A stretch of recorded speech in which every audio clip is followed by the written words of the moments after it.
سيئات أعمالنا من يهده الله فلا مضل له ومن يضلل فلا هادي له وأشهد أن لا إله إلا الله وحده لا شريك له وأشهد أن محمدا عبده ورسوله. கண்ணியத்திற்குரிய எல்லாம் வல்ல அல்லாஹு ஜல்ல ஷானஹு தஆலாவின் நல்லடியார்களே, மாறும் உலகில் மாறாத இஸ்லாம் என்ற இந்த தொடர் நிகழ்ச்சியின் மூலமாக இஸ்லாம் மார்க்கம் எல்லா காலத்திற்கும் ஈடு கொடுக்கக்கூடிய வகையில், எல்லா பிரச்சனைகளுக்கும் தீர்வு சொல்லக்கூடிய வகையில், எந்த காலத்திலும் மாற்றுவதற்கு அவசியமில்லாத வகையில் வல்ல இறைவனால் நமக்கு வழங்கப்பட்டிருக்கிறது என்பதை பார்த்து வருகிறோம். அதில் முக்கியமான ஒரு விஷயத்தை இன்றைக்கு நம்ம பார்க்கவிருக்கிறோம்.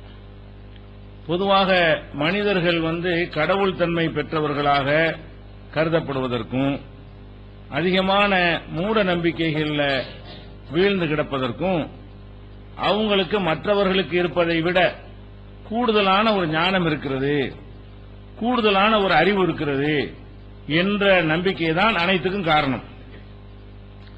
அப்ப இந்த கூடுதலான ஞானத்தை தான் இஸ்லாம் மறைவான ஞானம் என்று சொல்கிறது. ஒரு செய்தியை அறிந்து கொள்வதற்கு அல்லாஹ் 5 புலன்களை தந்திருக்கிறான். பார்த்தறிவதற்கு கண்ணை தந்திருக்கிறான், கேட்டு அறிவதற்கு இவர்தான் இதை பேசுகிறார் என்று அதை கேட்டு அறிவதற்கு காதை தந்திருக்கிறான், சுவைத்து ருசியை அறிந்து கொள்வதற்கு நாக்கை அல்லாஹ் தந்திருக்கிறான், வாசனைகளை அறிந்து கொள்வதற்கு மூக்கை அல்லாஹ் தந்திருக்கிறான், அதே போல தொடுதல் தீண்டுதல் இவற்றையெல்லாம் அறிந்து கொள்வதற்கு உடம்பு முழுவதும் நம்முடைய தோல்ல தொட்டறிவை அல்லாஹ் நமக்கு தந்திருக்கிறான். இப்படி 5 புலன்கள், பார்த்தறிகிறது, கேட்டறிகிறது, சுவைத்தறிகிறது, முகர்ந்தறிகிறது, தொட்டு அறிகிறது, இந்த மாதிரியான ஒரு கருவிகள் மூலமாக அறியக்கூடிய தன்மை அல்லாஹ் தந்திருக்கிறான். இது போக இவற்றை வைத்து கூடுதலாக சிந்தித்து விளங்கக்கூடிய அறிவையும் தந்திருக்கிறான். ஒன்றை பார்க்கிறோம், பார்த்துட்டு இன்னொன்றை அறிந்து கொள்கிறோம். ஒன்றை கேட்கிறோம், அந்த கேட்பதிலிருந்து இன்னொன்றை என்ன செய்யறோம், அறிந்து கொள்கிறோம். ஒரு ஆம்புலன்ஸ் போற சத்தம் வருதுன்னா சத்தத்தை தான் கேட்கிறோம், அதுல இன்னொன்னு என்ன அறிந்து கொள்றோம், யாரோ ஒருத்தர் நோயாளிய வண்டியில கொண்டு போயிட்டு இருக்காங்க, அவசரமா போயிட்டு இருக்காங்க என்பதை கூடுதலாக நம்ம கேட்டது ஆம்புலன்ஸ் சத்தம். அப்ப கேட்டதை அறிந்து கொள்வது ஒன்று, அதிலிருந்து சிந்தித்து என்ன வழங்குறோம், அதுக்கு மேல ஏதோ ஒரு எங்கேயோ போயிட்டு இருக்காங்க, நோயாளியை கொண்டு போயிட்டு இருக்காங்க, அல்லது ஒரு பாடியை கொண்டு போகும்போது கூட இந்த காரணம் அடிக்க மாட்டாங்க, நோயாளியை கொண்டு போயிட்டு இருக்காங்க என்று நம்ம அதை விளங்கிக் கொள்கிறோம். அதே போல ஒரு புகை மூட்டத்தை பார்க்கிறோம், புகையைத்தான் நம்ம பார்க்கிறோம், அந்த புகை வரக்கூடிய அந்த இடத்துல ஏதோ பெரிய அளவுல தீ விபத்து ஏற்பட்டிருக்கிறது, தீயை நம்ம பார்க்கல, புகையை பார்க்கிறோம், அது கீழே தீ பத்தி எரியுது என்று நம்ம என்ன செய்யறோம், அறிந்து கொள்கிறோம். இப்ப உள்ள உட்கார்ந்து இருக்கும் பொழுதே ஒரு மாதிரி அந்த ஏசி எல்லாம் போடாம இருக்கணும் வைங்க, திடீர்னு அந்த காத்துல ஒரு ஜில்லு ஜிலுப்பு வரும்போது என்ன செய்வோம், உடம்புல படுதா, அப்ப வெளியே மழை பெய்யுது, அல்ல மழை பெய்ய போகுது, கிளைமேட் மாறுது அப்படின்னு என்ன செய்யறோம், அதை அறிந்து கொள்கிறோம். இப்படி அல்லாஹ் அறிந்து கொள்வதற்கு இந்த 5 புலன்களையும், இந்த 5 புலன்களை வைத்து சிந்தித்து அறிவதற்காக மனிதனுக்கு மாத்திரம் 6வதாக பகுத்தறிவையும் நமக்கு தந்திருக்கிறான். இந்த அறிவை கொண்டு விளங்குகிற விஷயத்தை தவிர மற்ற எல்லாமே மறைவானவை தான். இந்த 5 புலன்களுக்கு அடங்கணும், இல்லைன்னா சிந்தனையில் அடங்கணும். இந்த 5 புலன்களில் அடங்கக்கூடியதை ஒருத்தன் சொன்னால் ஒத்துக்கொள்ளலாம், நான் இதை பார்த்தேன்னா ஒத்துக்கிறேங்க, நான் இதை கேட்டேன்னா என்ன செய்யலாம், அவன் நம்பிக்கையான ஆளா இருந்தா கேட்டிருப்பான், கேட்கக்கூடியதை கேட்டேன் என்று சொன்னால் அதை நம்ம நம்பலாம், பார்க்கக்கூடியதை பார்த்தேன் என்று சொன்னால் நம்பலாம். அதே மாதிரி இதை ருசிச்சு பார்த்தேன், புளிப்பா இருந்தது, இது கசப்பா இருந்தது என்று சொன்னால் அதை என்ன செய்யலாம், நம்பலாம். இந்த வாசம் ரொம்ப நல்லா இருக்கும், இந்த சென்ட் நீங்க வாங்கிட்டு போங்க அப்படின்னு சொன்னா இதை நம்பலாம். ஏன், இதை முகர்ந்து பார்த்தவன் சொல்றான் அப்படின்னு நம்பலாம். அப்ப இந்த 5 புலன்களுக்கு மேல வேற ஒன்னு புலன் இருக்கிற மாதிரியோ, அல்லது இந்த 5 புலன்களுக்கு எந்த அளவுக்கு அல்லாஹ் சக்தியை கொடுத்திருக்கிறானோ அதுக்கு மேல சக்தி இருக்கிற மாதிரியோ நினைக்கிறதுக்கு பேர் தான் மறைவான ஞானம். மறைவான ஞானம் என்றால் என்னன்னு கேட்டா, கண்ணால பார்க்காம நான் கையால பார்த்தேன்னா பொய்ன்னு அர்த்தம். ஒரு தானே சொல்றான், இந்த கையினாலே நான் எல்லாத்தையும் பார்த்துருவாங்கிறான், கிறுக்கன்னு அர்த்தம். கையினால எப்படி பார்க்க முடியும், கைக்கு பார்க்கக்கூடிய தன்மையை அல்லாஹ் தரவே இல்லை. அல்ல கண்ணால பார்க்கறான், கண்ணால பார்க்கறத பார்க்கறன்னு ஒத்துக்கிறணும். பார்க்க இயலாத பார்த்தேன்னு சொன்னாடா, கண்ணுல எது அடங்கும், நான் காற்றை பார்த்தேன்டா என்ன செய்யணும், எப்படிடா பார்க்க முடியும் காத்த, நான் கரண்ட பார்த்தேங்கிறான், கரண்ட் எப்படி பார்ப்ப, பார்க்கக்கூடியதைத்தான் பார்க்க முடியுமே தவிர பார்க்க இயலாதை பார்த்தேன் நம்ம என்ன செய்ய முடியாது, ஒத்துக்கொள்ள முடியாது.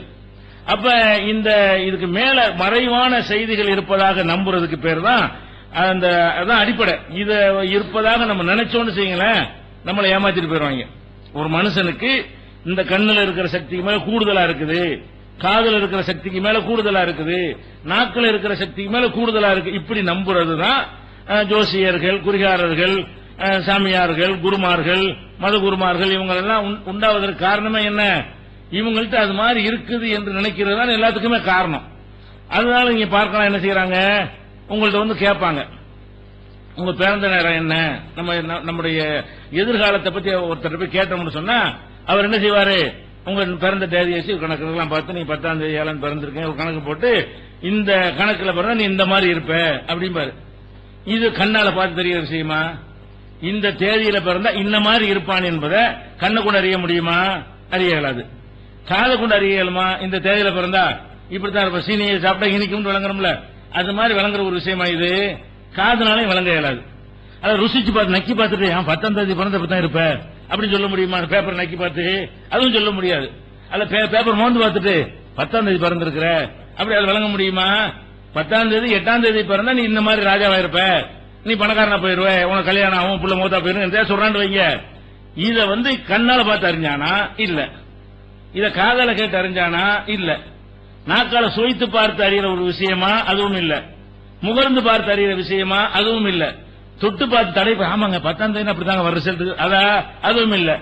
அல்ல சிந்திச்சு பார்த்து லாஜிக்கா வாதங்களை வச்சு இதுல இருந்து இது தெரிகிறது, இந்த புகையிலிருந்து தீ வர்றது தெரிகிறது, அப்படி வழங்குறமே அப்படியான ஒரு மேட்டரா இது? இது நம்ம தெரியுதா? ஒன்றை பார்த்து இன்னொன்று ஒண்ணுமே இல்ல. இப்ப 5 புலன்லையும் வராம 6லையும் இல்லாம இது எப்படி அவன் சொன்னான்? இந்த தேதியில் நீங்க பிறந்தால் இப்படி இருப்பாய்ங்கிறதுக்கு என்ன ஆதாரம்? எதை வைத்து இதை அறிந்து கொண்டான்? இதுல ஏதாவது லாஜிக் அறிவு ஏதாவது இருக்கிறதா? அதே மாதிரி உடைய பேர் என்னன்னு கேட்பான். இன்ன பேருன்னு சொன்னீங்கன்னா என்ன செய்வான்?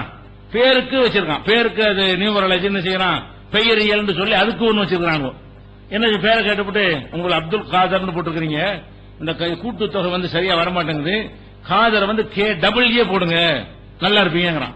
KE ஒரிய போடுறீங்கல்ல, அந்த ஒரிய போட்டு ஒரு நம்பர் குறைஞ்சு போயிடுது, இன்னொரு போட்டு எழுதிக்கிட்டு இருந்தீங்கன்னா நீங்க ஆகான் இருப்பீங்க ஓகான் இருப்பீங்கிறான். சரி, இது எப்படி கண்ணால பார்த்து அறிகிற விஷயம்? எதை வச்சு அறிஞ்சாவன்? இந்த ஒரிய கூட போட்டா இப்படி இருப்பியே என்பதற்கு காதால கேட்டு அறிகிற விஷயமா, கண்ணால பார்த்து அறிகிற விஷயமா? ஒரிய போடும்போது அது பவர் கம்மியாகும், 2 போது பவர் கம்மியா தெரியுமா ஏதாவது? அப்ப இந்த 5 புலன்ல நக்கியோ தொட்டோ முகர்ந்தோ தடவியோ பார்த்து கேட்டு ஒண்ணுக்கு அறிய முடியாது. அல்ல சிந்தித்து பார்த்து இப்படித்தான் வழங்குறமே, நெருப்பு சூடும் வழங்குறோம், சிந்தித்து பார்த்து அப்படி வழங்குற ஒரு விஷயமா இது? அப்படி விளங்குற விஷயமும் இல்ல. அப்ப இது எப்படி நம்ம நம்புறோம்? இவன் என்னமோ மறைவான ஒரு செய்தி இருக்கு, இந்த இதுக்கு மிஞ்சின ஞானம் எனக்கு இருக்குது, அதை வச்சு கண்டுபிடிக்கிறாங்க. எதை சொல்றான் இவன்? இந்த AA போட்டா இப்படி இருக்கும் அப்படிங்கறத இவனுக்கு ஏதோ நமக்கெல்லாம் இல்லாத ஒரு பிரத்யேகமான ஞானம் இருக்கிறது, அதை வைத்து அறிந்து கொண்டான். பேசிக் எங்க வருது? பிரத்யேகமான ஞானம். இதுதான் மனிதன் ஞானத்துக்குரிய வழி அல்லாஹ் தந்திருக்கிறான். காது மூக்கு இதுதான் தந்திருக்கிறான், அறிவுன்னு தந்திருக்கிறான், அப்ப மூளையை தந்திருக்கிறான். இதுக்கு மேல ஒரு பவரை கொண்டு இருந்தா தான் இதெல்லாம் அறிய முடியும். அப்படி பவர் இருக்கா? அந்த மாதிரி யாரும் பவர் உள்ளவனாக அல்ல மனுஷனை படைத்திருக்கிறானா? இதான் அடிப்படை. எல்லாத்திலையும் ராசி கல்லுங்கிறான். ஒரு கள்ளத்திக்கு மாட்டும் நல்லா இருப்பாங்க நம்ம நம்புறோம். நீங்க பச்சை மரகதம் போடுங்க, உங்க பேருக்கு வைரம் சரி வர, நீங்க மரகதம் தான் உங்களுக்கு சரியா வரும்.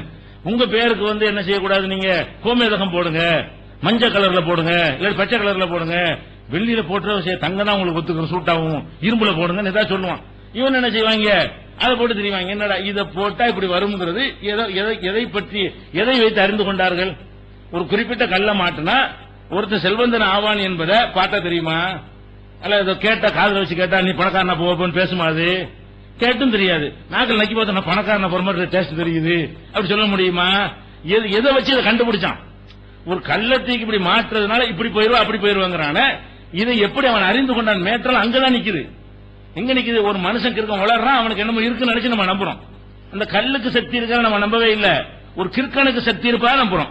நம்பிக்கை எங்க முடியுது? அந்த பொருளுக்கு சக்தி இருப்பா நம்ப மாட்டேங்கிறான். இவன் சொல்றான்ல, இவன் கரெக்டா சொல்லுவான். அந்த அடிப்படையில தான் என்ன செய்யறது? அந்த நகை கடையில விளம்பரம் பண்றாங்க. எங்க கடையில உங்களுடைய ராசிக்கு தகுந்தவாறு கல்லை நாங்க தேர்ந்தெடுத்து தருவோம். மற்ற கடையில கல் வாங்கினா நீங்க அந்த மாதிரி சொல்றதுக்கு ஆள் கிடையாது. எங்க கடையில் அதுக்குன்னு ஆட்கள் வச்சிருக்கோம், நிபுணர்களை வச்சிருக்கிறோம் அவங்க பேரெல்லாம் கேட்டு உங்களுக்கு எந்த கல்லு போட்டா சரியா வரும் அதெல்லாம் சொல்லி தருவாங்க. எந்த கல்லு போடணும், எந்த விரல்ல போடணும், எந்த மெட்டீரியல்ல கலந்து போடணும் எல்லாத்தையும் சொல்லி தர ஆள் வச்சிருக்கிறோம். எங்க கடையில வந்து கற்கள் எல்லாம் வாங்குங்க என்று சொல்றதுக்கெல்லாம் எது நிக்கும் கடைசியில? இந்த 6 அறிவுக்கு மேல ஒரு அடிப்படை இருப்பதாக நம்பினா மட்டும்தான் இதை நம்ப முடியும். 6 அறிவு தான் மனுஷனுக்கு இருக்குன்னா எதை வச்சுட இதை சொன்னு கேட்கணுமா இல்லையா? ஒரு நல்ல நாள் கெட்ட நாளுங்கிறான், கல்யாணம் பண்ணனு உடனே ஒரு பொண்ணு ஒரு நாள் குறிச்சு பார்த்து உங்களுக்கு வெள்ளிக்கிழமை வைங்கிறான். சரி, வெள்ளிக்கிழமை இவனுக்கு கல்யாணம் வச்சா நல்லா இருக்கும் எதை வச்சு கண்டுபிடிச்சான்? இவன் கல்யாணம் பண்ணி நாளைக்கு இப்படி நல்லபடியா வாழ்வான் என்பதை அது கண்ணால பார்த்து கண்டுபிடிக்கிறதா? வெள்ளிக்கிழமை கல்யாணம் நல்லா இருக்கும் ஏதாவது இருக்காதுல? பார்த்து கேட்டு சுவைத்து தொட்டு முகர்ந்து சிந்தித்து பார்த்து வழங்குற ஏதாவது 6ல 1 ஏதாவது இருக்குதா? ஒண்ணும் இல்ல. இவன் ஓளறான், அவனுக்கு என்னமோ இவன் சொன்னா கரெக்டா இருக்கு நம்புறான், அவ்வளவுதான். இந்த மனிதன் வந்து எதிர்காலத்தை கரெக்டா அறிவான். இந்த வெள்ளிக்கிழமை கல்யாணம் நடந்தா நல்லா இருக்குங்கிற ஞானம் இவருக்கு இருக்குது அப்படிங்கிறான். அது எப்படி இருக்குங்கிறான். அந்த மாதிரியான ஞானம் மனுஷனுக்கு இருக்குமா? அப்படி எந்த ஒரு மனிதனுக்கா இறைவன் கொடுத்திருக்கான்னு பார்க்கணுமா இல்லையா? இந்த ஒரு விஷயத்துல செய்யற ஒரு அறியாமை தான் பெரிய பெரிய தலைவர்கள் எல்லாம் கூட இவங்க காலில் விழுந்து கிடக்கிற காட்சியை பாக்குறீங்க. யார் காலில்? இந்த ஜோசியம் ஜாதகம் மந்திரிக்கிறவன் இவங்க காலில் எல்லாம் விழுந்து கிடக்கிற காட்சியெல்லாம் பார்க்கணும். அதே மாதிரி வந்துகிட்டு அருள் வாக்குன்னு சொல்றான். திடீர்னு பிராந்தி அடிச்சவனு ஒரு மாதிரியா போதை வருமா, அந்த இடத்துல சொல்லுவாரு. அப்ப சொல்றலாம் கரெக்டா இருக்கும், அருள் வாக்கு சொல்லிட்டாரு. அவன் தண்ணி அடிச்சுட்டு வளருவான். அவன் வந்து அருள் வாக்கு சொல்றாராம், மேலாடுறாருன்னு சொல்லிட்டு அருள் வாக்குன்னு சொல்றான், நம்புறான். அருள் வாக்குன்னா என்ன? அந்த 6ல எதுல அடங்குது? 6ல இருந்து ஏத்துக்கிறேன். 5 புலனுக்கு எட்டியதா இருக்கணும், அல்லது சிந்தனைக்கு எட்டியதா இருக்கணும். சிந்திச்சு லாஜிக் ஏதாவது சொல்லு. விஞ்ஞானத்தை சோதிச்சு பார்த்து அந்த மரகத கல்ல கொண்டு டெஸ்ட் பண்ணி இதுல வந்து இந்த தன்மை இருக்குது அப்படின்னு விஞ்ஞான ரீதியா ப்ரூஃப். ஒரு மாத்திரையில சாப்பிடுறோம், அதுல கண்ணுக்கு ஒண்ணும் தெரியல, வெள்ளையா ஒரு வில்ல பட்டன் மாதிரி இருக்கிறது, காதுக்கு ஒண்ணும் தெரியல, முகர்ந்து பார்த்தாலும் எல்லாம் ஒரே மாதிரி தான் தெரியுது, அது ஒண்ணும் தெரியலதான். ஆனா அறிவை கொண்டு சிந்திச்சு பார்த்து ஆராய்ச்சி பண்ணி பார்த்து என்னென்ன கலந்து இருக்குது, அது என்னென்ன வேலை செய்யும் கண்டுபிடிச்சு சொல்றானா இல்லையா? அப்படியாவது ப்ரூஃப் இருக்கணும். அதுவும் அறிவு 6வது விஷயத்தில் அடங்கிடும். ஒரு மாத்திரை வெள்ளையா இருக்குங்கிற மட்டும் நமக்கு தெரியுமே, எல்லா மாத்திரையும் ஒரே மாதிரி இருக்கும் பெரும்பாலும். ஆனா உள்ள அடங்கி இருக்கிற விஷயங்கள் வேறையா இருக்கும். அது என்னென்ன இருக்குது என்பதை அதற்குரிய சோதனை கூடத்தில் ஆய்வு கூடத்தில் கொண்டு போய் டெஸ்ட் பண்ணுனா அது கரெக்டான ரிசல்ட் காட்டும். இது இந்த வேலையை செய்யும், இந்த தலைவலிக்கு தான் காரணம், அந்த காரணத்தை இது வந்து அடிக்கும் என்றெல்லாம் கண்டுபிடிச்சு அதை செய்யறான்னு சொன்னா அதை ஏத்துக்கிற முடியுது. இது வந்து 6வது பகுத்தறிவுல வந்து அடங்கக்கூடியதாக இருக்கிறது. அப்படி இவங்க ஏதாவது அப்படி இருக்குதா? இல்ல. அதே மாதிரி வீடு கட்டுறோம், வீடு கட்டினா நம்ம வசதிப்படி கட்டிக்கலாம். 1 சென்ட் உள்ள அதுக்கு தகுந்த மாதிரி கட்டுவான், 5 சென்ட் வச்சிருந்தா அதுக்கு தகுந்த மாதிரி கட்டிக்கிடுவான், 1 ஏக்கர் வச்சுக்கணும் அதுக்கு தகுந்த மாதிரி பண்ணை வீடு என்ன செய்வான் கட்டிக்கிட்டு இருப்பான். அது வசதி போல கட்டிட்டு போயிட வேண்டியதான். அதுல வந்து எந்த பக்கம் வாசல் இருக்கணும் எந்த பக்கம் இருக்கணும் அதுக்கெல்லாம் எந்த ஒரு சட்டமோ ரூலோ யாராவது சொன்னா கிறுக்கதான் சொல்லுவான். வடக்கு தான் இது இருக்கணும், தெற்கு தான் இது இருக்கணும், இப்படி எல்லாம் சட்டங்களை போட்டு வச்சிருக்காங்க. ஒரு வீடு கட்டுறதா என்ன இருக்கணுமா, இந்த பக்கம் தான் வாசல் வரணும், இந்த பக்கம் தான் ஜன்னல் வரணும், இந்த பக்கம் தான் பாத்ரூம் வரணும், நீங்க என்ன முன்னாடி போய் பாத்ரூம் போட்டுப்படிய, நீங்க என்ன பின்னாடி போய் ககுசு போட்டுப்படிய, நீங்க இப்படி இந்த இடத்துல அப்படி எல்லாம் கேட்பாங்க. சமையல இங்க வரக்கூடாது, எங்க வந்து உனக்கு என்ன வீடு குடியிருப்பதுக்குரியது. அதுல நமக்கு இருக்கிற வசதிக்கு தகுந்தவாறு எது எங்க வந்தால் நமக்கு வசதியா இருக்குமோ அதுக்கு தகுந்த மாதிரி என்ன செய்ய வேண்டியதான், அமைத்துக் கொள்ள வேண்டியதுதான். இதுக்கு வந்து வாஸ்துன்னு சொல்லி இதுக்கு ஒரு ரூலை எழுதி போட்டு என்ன செய்யறான், கட்டி முடிச்சிருவாங்க. இன்ஜினியர் வந்து படிச்சுட்டு வர்றானா அவனுக்கு வாஸ்து தெரியாது, இப்ப அதையும் சொல்லி கொடுக்குறானோ. இன்ஜினியரிங் நாசமாக்குறானோ. முதல்ல படிச்சிருந்த இன்ஜினியருக்கு எல்லாம் தெரியாது. அவர் இன்ஜினியர் படிப்பிரகாரம் இப்படி இருந்தா தான் அந்த கட்டடத்துக்கு இந்த பக்கம் தான் மேற்கு தான் காத்து நல்லா வரும், அல்ல வடக்கு தான் காத்து வரும், இந்த மாதிரி எல்லாம் அமைப்பு வச்சு இல்லாட்டி வெயில் எல்லாம் மூஞ்சில் அடிக்கும் என்று சொல்லி அவர் கட்டடத்தை கட்டி போடுவாரு. அப்புறம் வாஸ்துக்காரன் ஒருத்தர் வருவான், கெடுத்து புட்டியில வீடே சரியில்லையே, இதை இடிச்சு அங்க வைங்க, அதை இடிச்சு இங்க வைங்க, இதை இடிச்சு இங்க வைங்க, இந்த கதவை எடுங்க, ஜன்னலுங்க மூடுங்க, அங்க ஜன்னல் வைங்கன்றான். இது என்ன, இது அதான் லாஜிக்கா சொன்னா ஏத்துக்கலாம். இந்த இடத்துல இருந்தீங்கன்னா புகை வரும், பக்கத்து வீட்டு செவர் இருக்குது, அவங்களோட சமையல் செஞ்சா அந்த புகை வரும், இப்படி காரணம் சொல்லி மாத்தினா அது லாஜிக் இருக்குது, அது அறிவு இருக்குது. என்ன செய்வான், இது உட்பட செய்ய மாட்டீங்க, இப்படி இருந்தா அது கேடு, அப்படி இருந்தா இது கேடு, பெரியவருக்கு கேடு, இது பொம்பளைக்கு கேடு, இது ஆம்பளைக்கு ஆகாது, இது இப்படின்னா ஒருத்தருக்கு ஆகாதான், இது ஒருத்தருக்கு ஆகாது, அவருக்கு ஆகாதுன்னு சொல்லி இருக்கிறவட்டை இடிச்சு நாசமாக்கி விட்டு போயிடுறாங்க. இது ஏன் இப்படி நம்புறோம் நம்ம? அவனுக்கு என்னமோ இருக்குன்னு நினைக்கிறோம். எதை வச்சு நம்புறோம்? அந்த வாஸ்துன்னு சொல்லக்கூடிய அந்த ஒரு மனிதனுக்கு இந்த கண்ணு காது மூக்கு சிந்தனை இது அல்லாமல் வேற விதமான ஒரு ஞானம் இருக்குது என்று நம்புகிறோம். இதான் எல்லா விதமான மூட நம்பிக்கையிலும் பெரிய மூட நம்பிக்கையா இருக்கிறது. எப்படி நம்ம நம்புறோம்? அவனுக்கு எப்படி அந்த இருக்கு, அப்படி இருக்குங்கிறத எதை வச்சு நம்ம கண்டுபிடிச்சோம்? அவனை வந்து சோதனைக்கு உட்படுத்தி அப்படியா செய்யணும். இன்னைக்கு அதை கண்டுபிடிக்க முடியும். ஐக்கியூ இருக்குல்ல, இவனுடைய ஐக்கியூ என்னன்னு போய் கேட்டீங்கன்னா கீழே கிடப்பான். யாரு ஐக்கியூ மூளையை டெஸ்ட் பண்ணி அந்த மூளையுடைய பவர் என்னன்னு என்ன செய்யறான், ஒவ்வொரு மனுஷனுடைய ஐக்கியூ டெஸ்ட் பண்ணி கண்டுபிடிச்சு சொல்லக்கூடிய இல்மு நாலேஜ் இன்னைக்கு உலகத்தில் இருக்கிறது, விஞ்ஞானிகள் கண்டுபிடிச்சிருக்காங்க. அந்த மாதிரி இந்த ஜோசியம் பாக்குறவங்க எல்லாம் கூட்டிக் கொண்டே வச்சு ஐக்கியூல ஏதாவது தேர்வானா, இவருடைய மூளையில் எக்ஸ்ட்ரா ஏதாவது இருக்குது அப்படியும் ஒண்ணும் கிடையாது. சராசரி மனிதனுக்குள்ள அந்த அளவு தான் இவனுக்கு இருக்குமே தவிர அதுக்கு மேல ஒண்ணுமே இருக்காது. அப்ப இதை வச்சு நம்ம நம்புற காரணத்தினாலதான் எல்லாமே பூனை குறுக்க போகுது, உருப்படாது, யானை குறுக்க நல்லா வந்துச்சு, இதுல எப்படி அது நல்லா விளங்குறது? பூனை குறுக்க வர்றதுனால என் வாழ்க்கை நல்லா இருக்காதுன்னு எப்படி நமக்கு தெரியும்? இந்த மனுஷனுக்கு எப்படி தெரியும்? பூனை அது பாட்டு குறுக்க போகுது, அது எலிய பிடிக்கிறது கூட போகலாம், நாய் விரட்டுறதுக்காக கூட போகலாம், அல்லது சாப்பாடை தேடிக்கிட்டு என்ன செய்யலாம், அது போகலாம், விளையாடுறது கூட போகலாம்.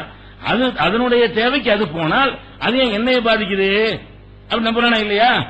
இது குறுக்க வரக்கூடாது, அது குறுக்க வர, ஆகா இந்த முகத்திலே முடிச்ச உருப்படாது. சில ஆளுக்களை வச்சிருக்கான் அப்படி. ஒரு விதவையா இருந்தாங்கன்னு வைங்க, நல்ல காரியத்துக்கு போகும்போது அந்த விதவை பொம்பளை குறுக்க வந்துட்டான்னு சொன்னா முன்னாடி வந்துட்டா அவ்வளவுதான், இன்டர்வியூ அவுட், இன்னைக்கு வேலை கிடைச்ச மாதிரி தான் நினைக்கிறான். யார் படிக்க போறவன், படிக்கிறவன் நினைக்கிறான். அப்ப அது என்ன நீ படிச்சப்ப அறிவுல இதுக்கு பூனை குறுக்க போறது, இந்த கிளவி முன்னாடி வர்றதுக்கு இதுல என்ன சம்பந்தம் இருக்கு? இது எப்படி நம்முடைய வாழ்க்கையை தீர்மானிக்கும்? நாளைக்கு என்ன நடக்கும் என்பதை தீர்மானிக்கிறது இந்த பூனை கையில இருக்கிறது. அப்ப இதெல்லாம் அந்த சகுனம், இதுக்கு பேர் என்னது, சகுனம் பார்க்கிறது. அந்த கால சின்ன பிள்ளை சொல்லுவாங்க, காக்கா வந்து கத்துனுச்சுன்னா விருந்தாளி வருவாங்கன்னு சொல்லுவாங்க. காக்கா அது கத்துனா நம்ம மக்கள் விருந்தாளி வருவாங்க, நம்ம யோசிக்கணுமா இல்லையா? நம்ம தலைதான் அடிக்கிட்டே காக்கா கத்து விருந்தாளி வரும். புறையேறுச்சுன்னு யாரும் நினைக்கிறாங்க, ஏதாவது புறையேற தும்மல் வந்து என்ன செய்வாங்க, விக்கலா இருக்க சொல்லுவாங்கன்னு நினைக்கிறேன். உங்களை யாரும் நினைக்கிறாங்க, அவங்க நினைக்கிறது இவ்வளவு கனெக்ஷன் அப்படி முடியுமா? இப்ப நான் உன்னை நினைக்கிறேன் வரக்கானு சொல்லி பாருங்க, பக்கத்தில் உள்ள ஆரம்பிச்சுக்கிட்டு இப்ப நான் உன்னை நினைக்கிறேன், உனக்கு விக்கல் வரக்கான, தும்மல் வரக்கான, ஒண்ணு வரக்கானாம. அப்ப இதெல்லாம் பொய், சிந்திச்சு பார்த்தாலும் தெரிகிறது. இஸ்லாம் என்ன பண்ணுதுன்னா இந்த வாசல் அடைக்குது. என்ன சொல்லுது?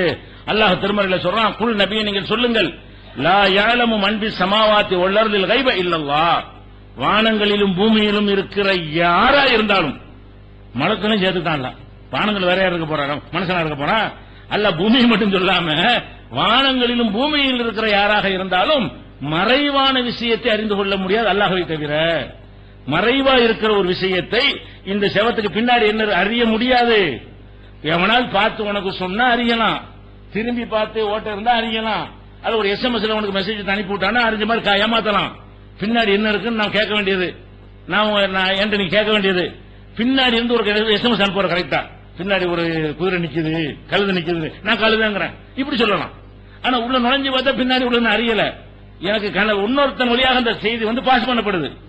அவன் நிறைய கழுதையை பார்க்கணும், கழுதையை பார்த்துட்டு ஒரு எஸ்எம்எஸ் மூலமா எனக்கு சொன்னா நான் ஏதோ பின்னாடி உள்ளதை பார்த்த மாதிரி அப்படி ஏமாத்தலாமே தவிர பின்னாடி உள்ளதை பார்க்க முடியுமா, மேல பார்க்க முடியுமா, கீழே பார்க்க முடியுமா, காலத்தை தாண்டி பார்க்க இயலுமா? இன்னைக்கு உள்ளது இன்னைக்கு பார்க்கிறோம், நாளைக்கு இந்த இடத்த நான் பார்க்க இயலுமா, நாளைக்கு இந்த இடம் எப்படி இருக்கும், என்னென்ன நடக்கும் பார்க்க இயலுமா, 6 மாசம் பிந்தி பார்க்க இயலுமா? இவன் 1000 வருஷத்துக்கு பிந்தி பார்க்கறான் சொல்றான். நாடி ஜோசியம் எழுதி வச்சுக்கிறான். ஜோசியத்தில் ஒரு வகை என்னது, நாடி ஜோசியமா. அது என்ன நாடி ஜோசியம்னா, நாடி வர்றவங்களுக்காக அந்த ஜோசியத்தை எழுதிட்டானா. என்ன எழுதிட்டான்னு கேட்டா, யாரெல்லாம் ஒரு 10,000 வருஷத்துக்கு பிறகு அவங்களுடைய விதியெல்லாம் எழுதப்பட்டிருக்கலாம், அவங்க கண்டிப்பா அவங்க நாடி போவாங்களாம். போனா நம்முடைய விஷயம் அதுல எழுதப்பட்டிருக்கலாம். யாரெல்லாம் நாடி போறாங்களோ அவங்களோட டீட்டெயில் என்ன செய்ய முடியும், அவங்க எழுதி 1000 வருஷம் ஆச்சான். நான் போனேன்னு வைங்களேன், யார் அங்க போவான்னு கேட்டா அதுல அவனை பத்தி குறிப்பு எழுதப்பட்டிருக்குமா, அவன் தான் தேடி போவானா. போன ஏற்ற படிச்சு பார்த்து என்ன செய்வாரான், உனக்கு இது நடக்காது நடக்கும் சொல்லிடுவாரான். அப்ப 1000 வருஷத்துக்கு பிந்தி என்ன நடக்கும் அன்னைக்கு எழுதிட்டாங்களாம். எனக்கு உள்ளது உங்களுக்கு உள்ளதான் எழுதிட்டாங்களாம். யாரெல்லாம் நாடி போவாங்களோ அவங்க எல்லாம் அறிந்து கொள்வார்கள் சொல்லி நாடி ஜோசியம் வச்சிருக்கிறான். இதெல்லாம் எப்படி ஒரு மனிதன் வந்து ஒரு மாசத்துக்கு பின்னாடி என்ன நடக்கும் இப்படி கண்டுபிடிக்க, அது கண்ணால அறிகிற ஒரு விஷயமா? அப்ப காலத்தால் பிந்தியதை அறிந்து கொள்ள முடியாது, காலத்தால் முந்தியதை கேள்விப்பட்டு வீடியோ பார்த்து அறிந்து கொள்ளலாமே தவிர காலத்தால் முந்தியதை போய் ரசூலுல்லாஹ் காலத்து பண்ணி அறிய முடியுமா? இந்த மாதிரி ஹதீஸ்களை ஒருத்தர் வழியா சொல்லியிருந்தாங்கன்னா கேட்டு அறிந்து கொள்ளலாமே தவிர அந்த காலத்தை போய் நம்ம அறிந்து கொள்ள முடியுமா? முடியாது. அப்ப இந்த மாதிரியான ஒரு பேசிக்கல்ல எப்படி உடைக்கிறான்னு கேட்டா, வானங்கள்லயா இருந்தாலும் பூமியிலேயா இருந்தாலும் மறைவான விஷயத்தை அல்லாஹ்வை தவிர யாரும் அறிய முடியாது. இது ஒண்ணு வந்து அனைத்தையும் தகர்த்து எரிகிறது. இதை மாத்தணுங்கிறாங்க சித்தாந்தத்தை. அந்த மாத்தன்னு சொல்லக்கூடிய அத்தனை பேருடைய வாதங்களுக்கு இந்த ஒரு வசனம் பதிலா இருக்குது. இங்க மாத்த தேவையில்லை. நாங்க அன்னையிலிருந்து மாத்திக்கிட்டு இருக்கிறோம். 1400 வருஷமா என்ன செய்யறோம், அந்த மூட நம்பிக்கை எதிராக நாங்க சவால் விட்டு மாத்தி கொண்டிருக்கிறோம். இதை மாத்தணும்னு சொல்றாங்க. அவங்க கூட ஒரு புகழக்கூடிய நேரத்தில் இவர்களுக்கெல்லாம் அந்த தலைவர்களுக்கு அந்த சக்தி இருக்குன்னு நினைக்கிறான். எதிர்காலத்தை நம்ம தலைவர் ஒரு முடிவு எடுத்தாருன்னா அவர் தீர்க்க தரிசனமா ஒரு நாளைக்கு என்ன நடக்கும் கண்டுபிடிச்சு கரெக்டா எடுப்பார். 10 வருஷத்துக்கு நடக்கும் கணிச்சு எடுப்பாருன்னு சொல்றீங்கல்ல, அதை கூட இங்க இஸ்லாம் ஒத்துக்கலையே. பகுத்தறிவாளர்னு சொல்றவர்கள் கூட ஜோசியனுக்கு இருக்கக்கூடிய மாதிரியான பாதி ஆற்றல் உங்க தலைவர்களுக்கு இருப்பதாக நினைக்கிறீங்க. அதுக்கு பேர் ராஜதந்திரம் சொல்றீங்க. அது கூட இல்லைன்னு இஸ்லாம் சொல்லுகிறது. இவன் எடுக்குவான், தற்செயலா ஒரு முடிவு எடுப்பான், ஒர்க் அவுட் ஆன பிறகு என்ன செய்வான், அவருடைய ராஜதந்திரமா ஃபெயிலியர் அப்ப வந்துக்கிறாங்க. அவன் எடுத்த முடிவு மண்ணை கவிரிச்சுன்னு வைங்க, 5 வருஷம் பிறகு தெரியுன்னு வைக்கிறேன், வாயை திறக்க மாட்டான். அப்ப முன்னாடி அது சக்சஸ் ஆகும் மட்டும் என்ன செய்வாங்க, கரெக்டா சொன்னார்ல தலைவர் லேசாங்கிறான். அப்ப நீ தாண்ட ஜோசியம் என்ன நம்புற மாதிரி இருக்கு, பாதி ஜோசியம் ஒன்று இருக்குது. எங்களை மாத்தணும்னு சொல்லக்கூடிய பகுத்தறிவாளர்கள் கூட அவங்க தலைவர்களை பத்தி அந்த மாதிரிலாம் சொல்லி இருக்கிறார்கள், சொல்லிக் கொண்டும் இருக்கிறார்கள், கடந்த காலத்தில் சொல்லி இருக்கிறார்கள், எழுதி இருக்கிறார்கள். அவர் செய்யற முடிவு கரெக்டா இருக்கும், 100 வருஷம் கழிச்சு உள்ளது அவர் பாப்பாரு, 50 வருஷம் நடக்கும் அவர் கரெக்டா தெரியும், அதுக்கு தகுந்த மாதிரி பேசுவாரு. இது நீ தான் ஜோசியம் பாக்குற, நாங்க டோட்டலா மறுக்கிறோம், அவனையும் சேர்த்து மறுக்கிறோம். யார மனிதனுக்கு இந்த சக்திக்கு இருக்கிற சக்திக்கு மேல இருக்குன்னு சொன்னால் அதை மாத்து இதை மாத்த தேவையில்லை அப்படின்னு இந்த வசனம் 27வது அத்தியாயத்தில் 65 சொல்கிறது. அதே மாதிரி 6:59 வசனத்தில் அல்லாஹ் சொல்கிறான், வைந்தஹு மஃபாத்திஹுல் கைப், மறைவான விஷயங்களுடைய சாவி என் கையில் இருக்கிறது. அல்லாஹ் சொல்றான், மறைவானது பூட்டி பூட்டி வச்சிருக்கிறேன், மறைவானது அறிகிறதுக்குரிய சாவி யார் கையில் இருக்குது, சாவிகள் திறவுகோள்கள் என் கையில் இருக்கிறது. லா யஅலமுஹா இல்லாஹு, என்னை தவிர எவன் அறிய முடியாது. மறைவான விஷயங்கள் சொல்வதை நான் தான் மறைச்சு பூட்டி வச்சிருக்கிறேன். பூட்டின பிறகு உனக்கு இந்த 6 அறிவு கொண்டு உள்ளது மறைவுக்கு போகாது. இந்த 6 அறிவு மறைவுக்கு வெளியே நிக்கிறது தான் பார்க்கும். 6 அறிவுக்கு மேல ஒன்னு இருக்கு பாரு, அதை நான் பூட்டி வைத்திருக்கிறேன், எனக்கு தான் தெரியும். வயாலம் மாஃபில் பர்ரி ஒல் பஹரி, கடலில் உள்ளதை நான் அறிகிறேன், தரை நிலத்தில் உள்ளதை நான் அறிகிறேன். ஒமா தஸ்குத்து மின் வரக்கத்தின் இல்லா யாலமுஹா, ஒரு இலை கீழே விழுந்தால் எனக்கு தெரியும், உழுவுறதுக்கு முன்னாடி, உழுத பிறகும் தெரியும். இலை உழுவுறதுக்கு முன்னாடி இது விழப்போன்னு தெரியும், விழுந்தவன விழுந்துருச்சு என்பது எனக்கு தெரியும். ஒலா ஹப்பத்தின் ஃபீ லுலுமாத்தில் அர்லி, பூமியுடைய அகல பாதாளத்திலே கிடக்கிற ஒரு விதை, அது எனக்கு தெரியும். இவ்வளவு பெரிய அண்ட சராசரத்தில் பூமிக்கு அடியில ஒரே ஒரு கடுகு விதை புதையுண்டு கிடைக்கிறது. இந்த இடத்துல இத்தனை அடிக்கு கீழே ஒரு கடுகு கிடக்குது என்பதை நான் அறிவேன். அல்லாஹ் சொல்றான், மறைவான விஷயத்தை அப்படி அறியக்கூடிய ஆற்றல் எனக்கு தான் இருக்கிறது. ஒலா ரத்தபின் ஒலா யாபிசின் இல்லாஃபி கிதாபின் முபீன், ஒரு ஈரமானதோ காஞ்சதோ எதுவா இருந்தாலும் சரி எல்லாம் ஒரு பதிவேட்டில் ரெக்கார்டு பண்ணி வச்சிருக்கேன். முதல்லையும் தெரியுங்கிறது எழுதி வச்சிருக்கிறேன், அதன்படிதான் நடந்து கொண்டிருக்கிறது என்று அல்லாஹ் சொல்கிறான்.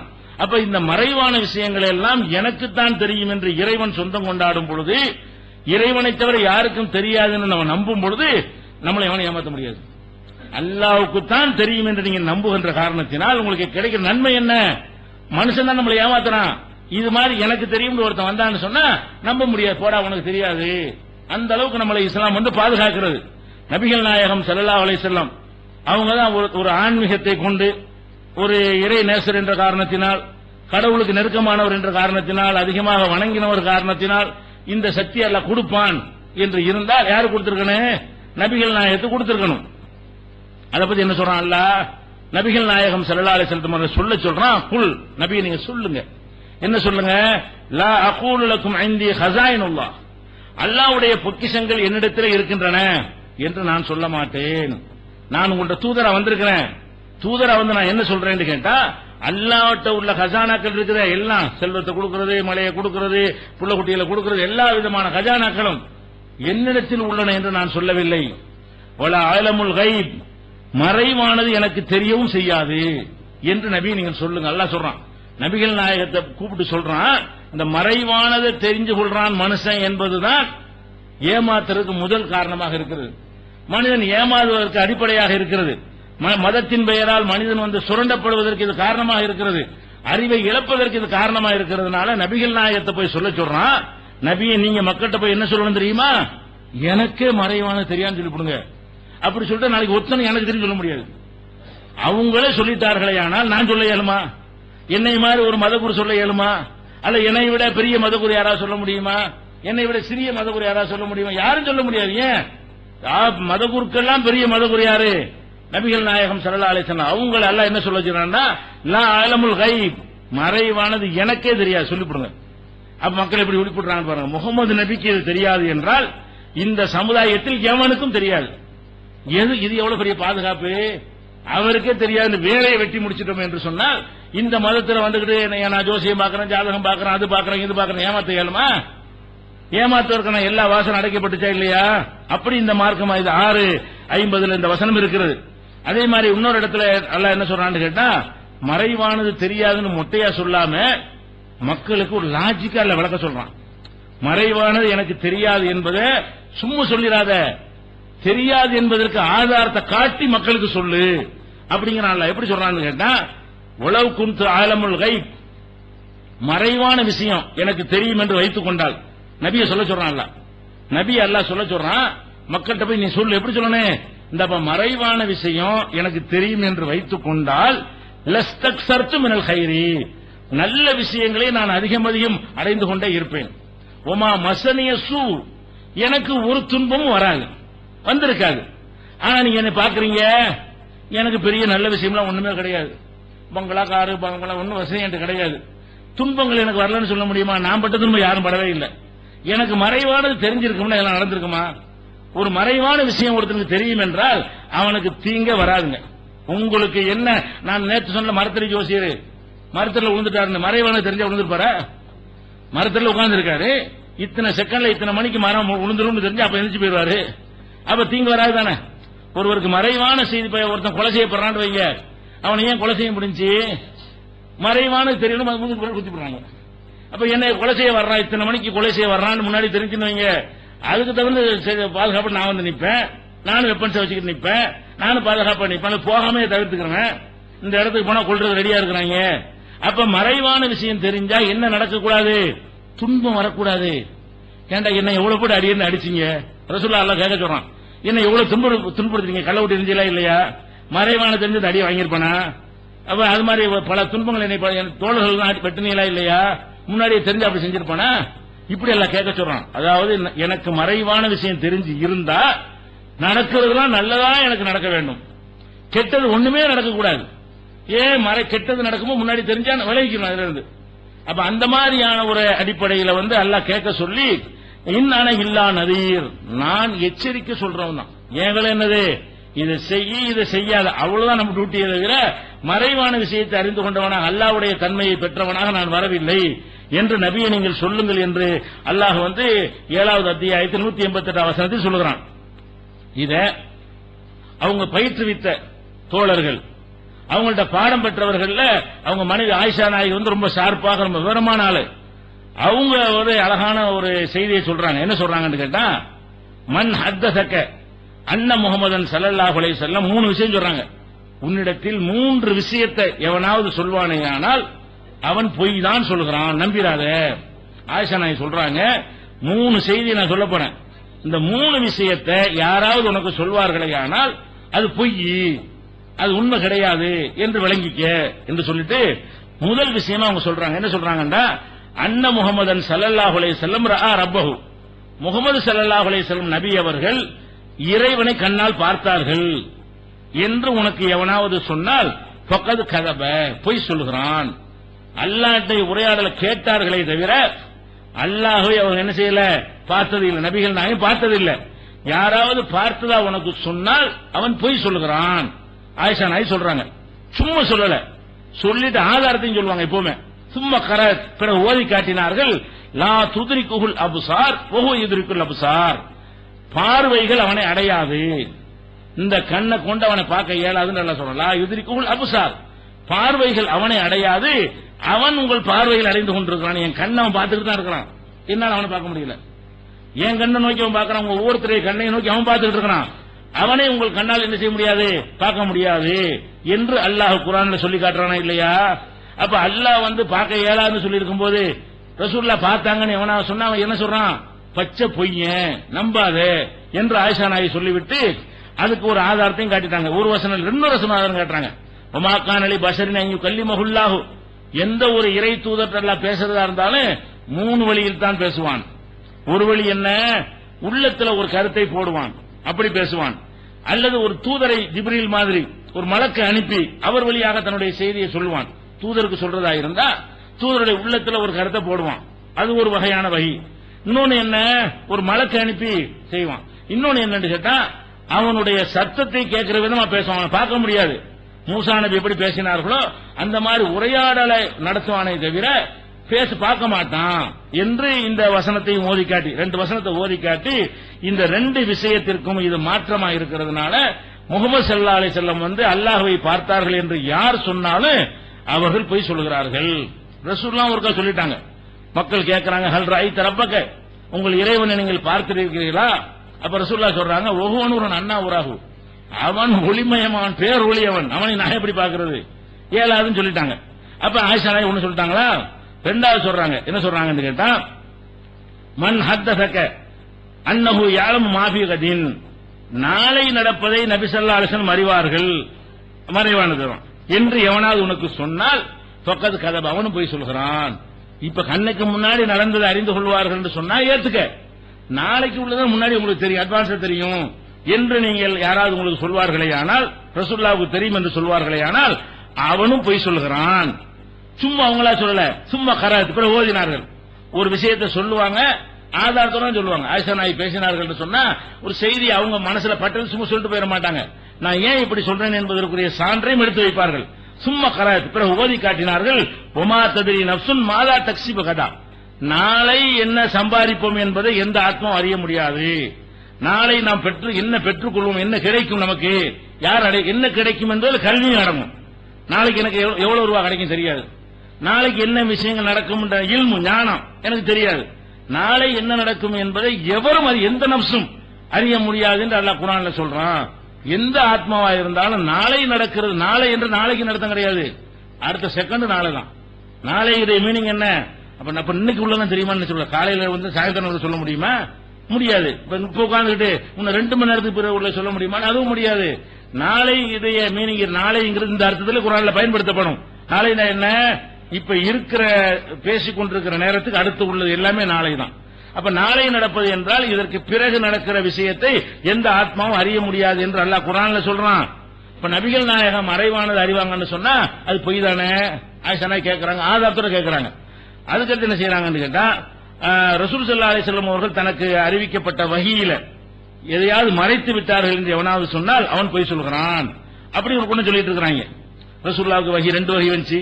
ஒரு வஹியை எல்லாத்தையும் சொன்னாங்க, ஒரு வஹியை மறைச்சு வச்சுக்கிட்டாங்க. முக்கியமான ஆளுக்கு சொன்னாங்க, அதான் தரிக்கா முரீதுல போட்டு முரீது வாங்கினா தெரியும், மற்ற சாதாரண மக்களுக்கு சொல்லலங்கிறாங்கல்ல, அதுக்கு சொல்றாங்க. இவங்க எல்லாம் உருவாக வேண்டிய ஆயிஷா நாயகி வழியா அல்லாஹ் சொல்ல வச்சிருக்கான் போல இருக்கு. ஆயிஷா நாயகி சொல்றாங்க, மன் ஹத்தஸக அன்னஹு கதம, நபிகள் நாயகம் ஸல்லல்லாஹு அலைஹி வஸல்லம் அவர்களுக்கு அருளப்பட்ட செய்தியில எதையாவது அவர்கள் மறைத்து விட்டார்கள், மக்களுக்கு சொல்லாமல் தனக்குள் வைத்துக் கொண்டார்கள் என்று ஒருவன் உன்னிடத்தில் சொன்னால் அவனும் போய் சொல்கிறான். ஏனென்று கேட்டால் அல்லாஹ் குர்ஆன்ல என்ன சொல்றான், யா அய்யுஹர் ரசூல், முஹம்மது நபியே, பல்லிக் மா உன்ஸில இலைக், உனக்கு இறக்கப்பட்டதை அப்படியே எத்தி வைப்பீராக, எடுத்து சொல்வீராக. ஃபஇல்லம் தஃபல் ஃபமா பல்லக்த ரிசாலத்தஹு, இதனை செய்யல அவனுடைய தூது செய்தியை நீ எத்தி வைத்தவர ஆக மாட்டாய், கடமை தவறியவர ஆவாய் என்று அல்லாஹ் எச்சரிக்கிறான். அப்ப தூது செய்தியை சொல்லாமல் இருப்பது அந்த தூதுத்துவத்தில் கடமை தவறக்கூடிய ஒரு வேலை. இதை அவங்களா சில வகை விஷயத்தில் இது நமக்கு வச்சுக்கிறோம், இது தெரிஞ்ச ஆளுக்கு சொல்லுவோம், இது வேண்டப்பட்ட ஆளுக்கு கொடுப்போம் என்று நடந்தால் அது தப்பு. அப்படி நல்லா சொல்லும் போது எப்படி அவங்க மறைச்சிருப்பாங்க? அதுக்கு பிறகு சொல்ல மக்களுக்கு என்ன செஞ்சாங்க, ஆதன் துக்மலா சவா, மக்களை சமமாக அனைவருக்கு அறிவித்து விட்டேன். சில பேர் என்ன செய்வாங்க, முக்கியமான தேர்ந்தெடுத்து சில விஷயங்களை சொல்லுவாங்க. இஸ்லாமுக்கு தேர்ந்தெடுத்த மக்களுக்கு உரியது இல்லை, அனைவருக்கும் பொதுவானது, அனைவருக்கு சமமாக அறிவித்து விட்டேன் என்றும் சொன்னார்கள். இப்ப எதுக்கு இது சொல்ல வர்றோம்னா, இது புகாரியில 4855வது ஹதீஸில் இருக்கிறது. அப்ப மறைவான ஒரு விஷயம் ரசூல் ஸல்லல்லாஹு தெரியாது என்று ஆயிஷா நாயகி சொல்றாங்கன்னா ரசூல் அப்படி ட்ரைனிங் கொடுத்திருக்காங்க, ஒரு சமுதாயத்தை உருவாக்கி இருக்கிறாங்க. என்ன மாதிரி உருவாக்கி இருக்கிறாங்க? நபிகள் நாயகம் ஸல்லல்லாஹு அலைஹி வஸல்லம் அவர்கள் இந்த ஜோசியக்காரனுக்கு நீங்க கொடுக்குறீங்களே அந்த அளவுக்கு ஞானம் உள்ளவராக கூட எங்க மக்கள் நினைக்கவில்லை.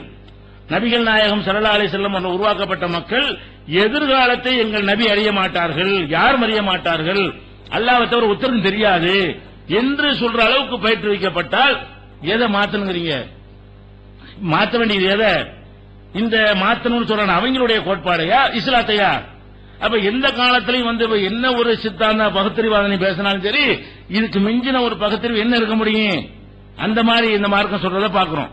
நபிகள் நாயகம் ஸல்லல்லாஹு அலைஹி வஸல்லம் அவர்கள் ஒரு திருமணத்துல போய் போறாங்க. அது திருமணம் எப்பவும் போக மாட்டாங்க, ரொம்ப நெருக்கமான ஒரு உதவி செய்ய வேண்டிய ஆளுக்கு அப்படி இருந்தா அப்ப கலந்து கொள்வார்கள். அப்ப இந்த திருமணத்துல போகும்போது என்ன செய்யறாங்கன்னு கேட்டா, அந்த சிறுமிகள் வந்து பாடல் படிச்சிட்டு இருக்காங்க. சிறுமிகள் வந்து சில பாட்டு படிச்சிட்டு இருக்காங்க. அந்த பாட்டு என்ன பாட்டுன்னா அவங்களுடைய குடும்ப பாட்டு. அவங்க நம்ம என்னென்ன தியாகம் செஞ்சாங்க போனாங்கன்னு அவங்க பாரம்பரியத்துக்கும் சில பாட்டு வச்சிருப்பாங்க. அந்த பாட்டை படிச்சிட்டு இருக்காங்க. அப்ப என்ன செய்யறாங்கன்னா ரசூல் ஸல்லல்லாஹு அலைஹி வஸல்லம் வந்த உடனே அந்த சிறுமிகள் வந்து பாட்டு மாத்திட்டு புது பாட்டு பாடுறாங்க. என்ன பாட்டு படிக்கிறாங்க? ஃபீனா நபியுன் யஅலமு மா ஃபீ கதின். இதோ ஒரு நபி வருகிறார், நாளைக்கு நடக்கக்கூடியதை இவர் தெரிவார். அவங்க படிச்ச வேற பாட்டு. ரசூலுல்லாஹ் கண்டவன பாட்டை மாத்துறாங்க. ரசூலுல்லாஹ் புகழ்றதுக்காக வேண்டி என்ன மாத்துறாங்க? நாளைக்கு நடக்கிறதை அறியக்கூடிய ஒரு நபி இதோ நம்மிடத்தில் வந்து விட்டாருங்கிறாங்க. ரசூல் ஸல்லல்லாஹு அலைஹி வஸல்லம் கேட்டவன் அப்படி ரசிச்சு தலையாட்டி, அப்படித்தான் இன்னொரு ஒன்ஸ் மோர் அப்படி சொன்னாங்க. இன்னொரு தடவை சொல்லுன்னு சொன்னாங்களா? இல்ல, என்ன சொன்னாங்க? ஒரே லாத்த புலி ஹாக்கதான், இந்த மாதிரி சொல்லாத, நாளை நடப்பதை அறியக்கூடிய நபிங்கிறிய இந்த மாதிரி சொல்லாத. கூலி பில்லத்தி தக்கூலின், முன்னாடி ஏதோ ஒரு பாட்டு படிச்சு அதை படிச்சுட்டு போ. என்னை வந்து நாளை நடப்பதை அறியக்கூடிய அதை ஒழிக்கிறதுக்கு நான் வந்திருக்கிறேன். அல்லாஹ்வை தவிர நாளை நடப்பது தெரியாது என்று சொல்ல வந்த என்னைய நீ அதுக்கு எதிரான கொள்கைக்கு நீ பயன்படுத்துறியா என்பதற்காக இவ்வளவு கடுமையாக கண்டித்து அந்த சபையில வைத்து சிறுமிகள்னு பார்க்காம அந்த இடத்துல தவறு என்ன செய்யறாங்க சுட்டிக்காட்டி, நாளை நடப்பது எனக்கு தெரியாது. இன்னொரு இடத்துல இப்னு மாஜாவுல, இது புகாரில வந்து 4001வது ஹதீஸ்ல வருகிறது. இப்னு மாஜாவுல வர அறிவிப்புல ஏனென்றால் நாளை நடப்பது அல்லாஹ்வை தவிர யாருக்கும் தெரியாது என்று சேர்த்து சொல்றாங்க. ஏன் இதை சொல்ல வேணாங்கிறேன்னு கேட்டா, நீ சொன்ன இந்த மேட்டர் அல்லாஹ்வுக்கு சம்பந்தப்பட்டது. அல்லாஹ்வை தவிர யாருக்கும் இதை சொல்லிடக்கூடாது. அப்ப எனக்கும் சொல்லாது, யாருக்கும் சொல்லாது. அல்லாஹ்வை தவிர யாரும் அறிந்து கொள்ள முடியாது என்று நபிகள் நாயகம் ஸல்லல்லாஹு அலைஹி வஸல்லம் அவர்கள் எச்சரிக்கை பண்றாங்க. இது என்ன பேசிக் நம்மளை உருவாக்குறாங்க? நம்ம இந்த மனுஷன்ட்ட போய் அவனுக்கு என்னமோ எக்ஸ்ட்ரா பவர் இருக்குன்னு நினைச்சு எல்லா விதமான மூட நம்பிக்கைகளையும் விழுந்து கிடக்கிறாங்கள மக்கள். அந்த மாதிரி முஸ்லீம்களா இருக்கிறவர்கள் விழுந்துடக்கூடாது. அதுக்குதான் இதெல்லாம் உதவுது. இந்த போதனையை கரெக்டா கொண்டு போய் சேர்த்தாலே போதும். சில முஸ்லீம் வந்து ஜோசியம் பாக்குறான், அவனு பால் கித்தாப் பாக்குறான், இங்கே இருக்கானுவ பால் கித்தாப் பாக்குறேங்கிறான்.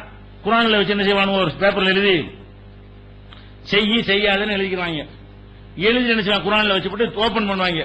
செய்யுங்கிற பேப்பர் வந்து செய்யலாம், செய்யாதன்னு செய்யக்கூடாதுன்னு சொல்லி இப்படி நம்ம அஜத்துமார் சொல்லிக் கொடுக்கக்கூடிய ஒரு விஷயம் இருக்கிறது.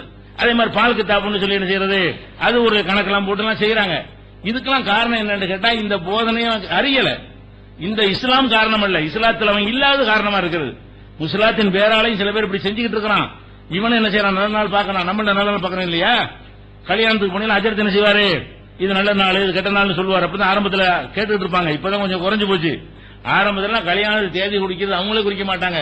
அஜித்துக்கு வார்த்தை கேட்டுக்கிறோம், ஏதாவது பீட சபர்லாம் பீட மாசம் இருக்குல்ல, சபர் மாசத்துல கல்யாணம் பண்ணக்கூடாது, அல்ல என்னென்ன கிழமையில பண்ணக்கூடாது, இப்படி எல்லாம் ஒரு மூடநம்பிக்கை இருக்கிறது.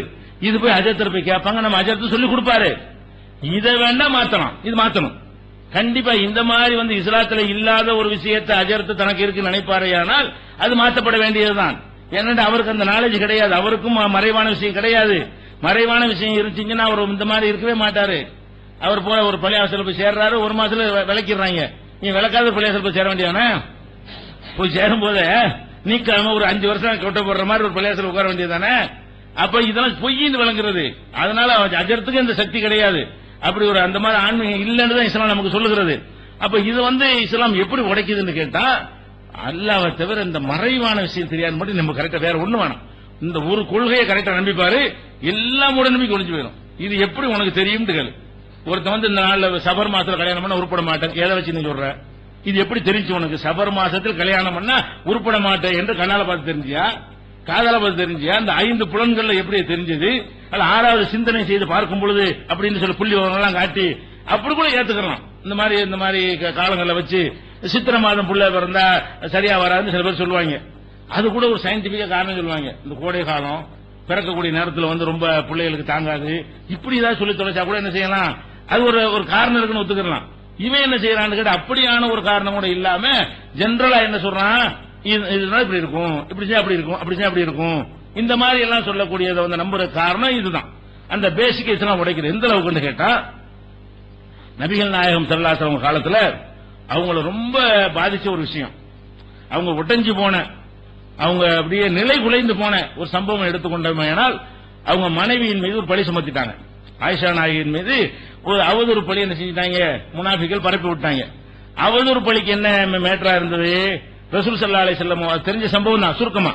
ரசூல் ஸல்லல்லாஹு அலைஹி வஸல்லம் போர்க்களத்துக்கு போயிட்டு வரும்பொழுது அவங்க இடத்துல இறைப்பாடுறாங்க, இரவுல தங்குறாங்க. தங்கிட்டு என்ன செய்யறாங்கன்னா, ஆயிஷா நாயகி வந்து தங்குனா ஒட்டகத்துல ஒரு பெட்டி மாதிரி வச்சிருப்பாங்க, பாக்ஸ் மாதிரி. அந்த பாக்ஸ் எல்லாம் பெண்கள் உட்கார்ந்து இருப்பாங்க, வெயில் படாம. அந்த ஒட்டகத்துல ஒட்டக தொட்டிமாங்க, ஒட்டக கூடாரம்னு சொல்லுவாங்க. அதுல உட்கார்ந்து தான் பிரயாணம் பண்ணி போவாங்க. அப்படி அது பல்லக்கு மாதிரி இறக்கி வச்சிருவாங்க. அப்படி தூக்கி மேல வச்சு கொண்டு போயிருவாங்க. அது பெண்களுக்கு வசதியா இருக்குங்கிறதுக்காக வேண்டி அந்த மாதிரி ஏற்பாடு செய்வாங்க. ஆயிஷா என்ன செய்யறாங்கன்னா, அவங்க அந்த அதுல இருந்து இறங்கி அவங்க இயற்கை தேவைக்காக வெளியே போயிருக்கும் பொழுது புறப்படும்போது வெறும் பெட்டி தூக்கி வச்சுட்டு வந்துட்டாங்க. ஆயிஷா நாயகி திரும்பி வந்து பார்த்தா காணோம். சுருக்கமா சொல்றேன், பெரிய சம்பவம் அது. ஆயிஷா நாயகி திரும்பி வந்து பாக்குறாங்க, எல்லாரும் போய் சேர்ந்துட்டாங்க. ஆனா ஆயிஷா நாயகி வந்து அந்த பெட்டியில் இருக்காங்க என்று நினைத்துக் கொண்டார்கள், ஒட்டகத்தில் இருக்கிறாங்க.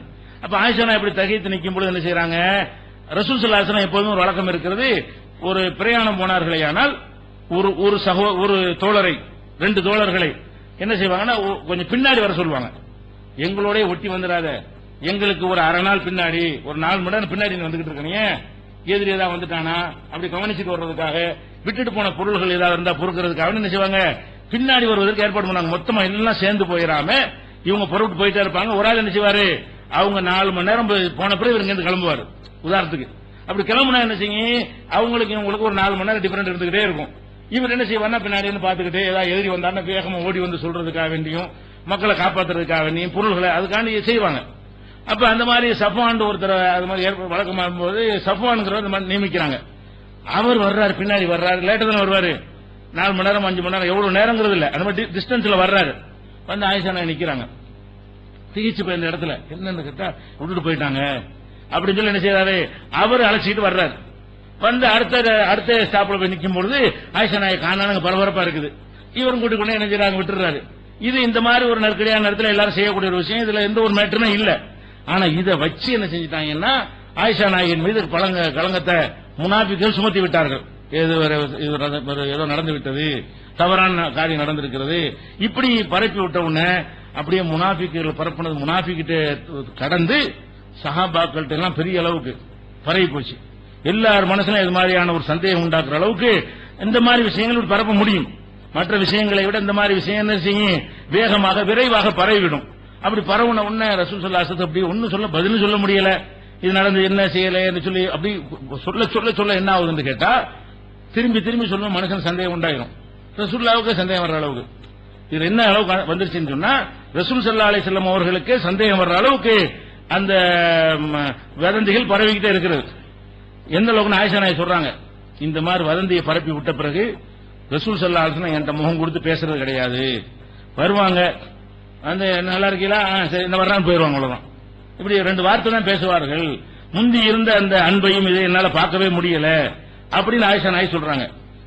அது மாத்திரம் இல்லாம ரசூல் ஸல்லல்லாஹு அலைஹி வஸல்லம் எந்த அளவுக்கு பாதிக்கப்பட்டாங்கன்னு கேட்டா, அவங்க அலி ரலியல்லாஹு அன்ஹு அழைத்து, உசாமாவை அழைத்து, அலி வந்து மருமகன், உசாமாங்கிறவர் ரசூல் ஸல்லல்லாஹு அலைஹி வஸல்லம் வந்து ஒரு வளர்ப்பு பிள்ளை மாதிரி ஜெயித வச்சிருந்தாங்க இல்லையா, அவருடைய பையன்.